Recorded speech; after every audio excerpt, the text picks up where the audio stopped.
All right, you're very welcome. I'm in the presence of greatness, a legend in his own rights. Most times when you have big shoes to fill, it's usually hard for people to fill them. But he had massive shoes to fill, and I think he's done a great job with his own career. I have here with me, Pop Play Diary. Thanks for being here today. You're welcome. Thank you very much. You're welcome. It's an honor to have you here today. How have things been with you? Fantastic. I have a new song and a video out now entitled Fall in Love.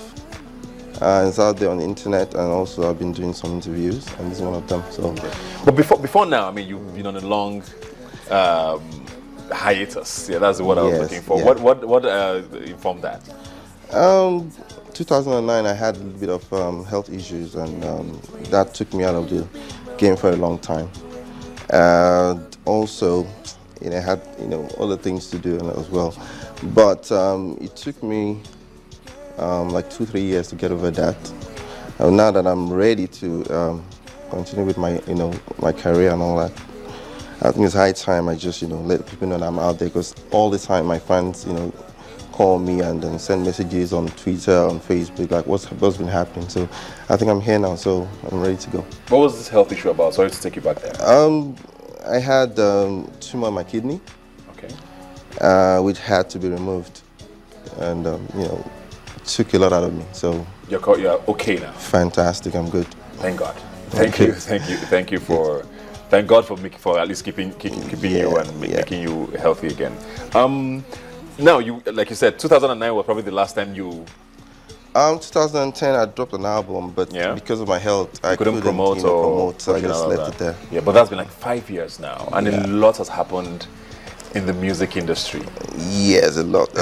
Even within that time, I was actually a guest judge. I was a guest judge on some reality shows. I was a judge on Star Quest for 2 years after that. So somehow I'm actually trying to keep myself, visible in the game as well. So, but I know it's 5 years, professionally. What are your thoughts on the industry now? When you look at it, when you started and when you were very active, and through this time when you were more, took more of a back seat. What are your thoughts now on the industry and what it has become? I think there's been a great improvement. I think that the young guys there now, they're very lucky, because when we started, we didn't have all the support that, we didn't have so much support from corporate Nigeria. We didn't have so much support from individual sponsors and people who can actually release funds from music, because people never believed in the dream that Nigerian music would get to this level. But now that it's everywhere, it's big. You see even the children of rich people, they want to go into music. It shows that it's getting better, and I'm happy about that. I'm really happy. You were more of an R&B kind of guy. You sang R&B soul. There's a theory now that R&B is dead, or at least at best dying, because everybody wants to do pop. Or Afro-pop, like we call it here, because that's where the money comes from. That's what popular music, people like popular music, and if you want to cash in on it. What are your thoughts on that? Well, I think globally, R&B music is actually dying. But I believe that, your fans will always determine if you're actually going to go far, or people will still listen to your kind of music. But I think R&B music, the way I sing it, it's really subtle, and the kind of R&B that Nigerians can actually relate with. You don't do the kind of R&B that R. Kelly does, or the one that Jodeci used to do, or the Boys to Men kind of R&B can still work. So you look at your environment and see the kind of music that they can easily relate with, and that will help you. I know that because you don't have so many R&B acts in Nigeria, you have a few people like Style Plus, Banky W, and by the time you can now, let's just assume that only Banky W that is in R&B. So now every other person. So coming back, and Dari, probably. Dari is more like jazz, mixing. So not totally R&B. But yes, we have more people with that kind of style, like I think Yaya used to do R&B. There's another guy, He's more pop now. Praise. Yes. So I think we have more people like that. Nigerians are very receptive. They want to listen to all kinds of music. They want Is it possible to still do R&B now without a heavy pop influence? It's possible. You see, one thing about it is that it depends on how. You see, a good song will always find its way, no matter what. If it's a good song, it's a good song. Like when John Legend, we all believe that R&B is dead all over the world. When John Legend released All of Me, you know, it's more or less like, oh, so this kind of music can really go far. Or when Sam Smith released his album, everybody thought, okay, slow songs or other contemporary songs cannot really go far. Well, that's not true. People believe that if you don't do a banging song that will be played in clubs, it's not gonna sell. But that's not true. I don't believe that. So, still going back to sort of the questions I asked before, you look at the industry now. Do you think we are, because we've been accused, or the industry has been accused of having one sound? Yeah. Is that true? That's true. Yeah, only one sound.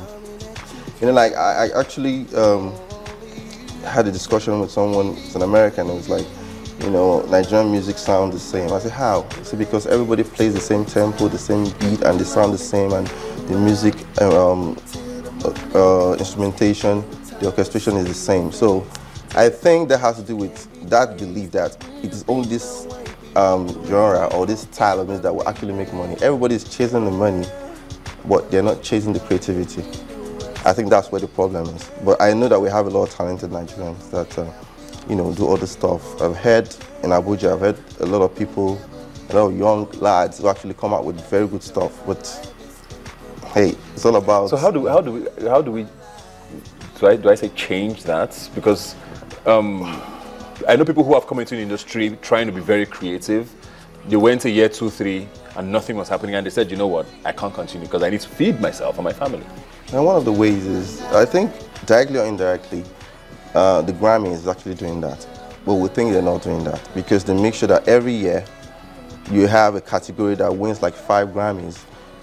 Take for instance, there was a year that Norah Jones won 5 Grammys. I never heard Norah Jones before. There was a year that Dixie Chicks won 5 Grammys.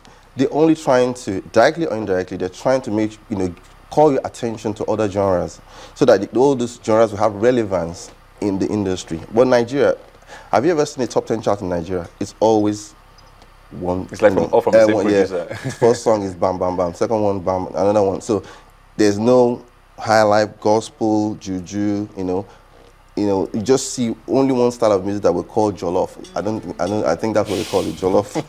Jollof style of music. It's good. I'm happy about it. It's good because music must evolve.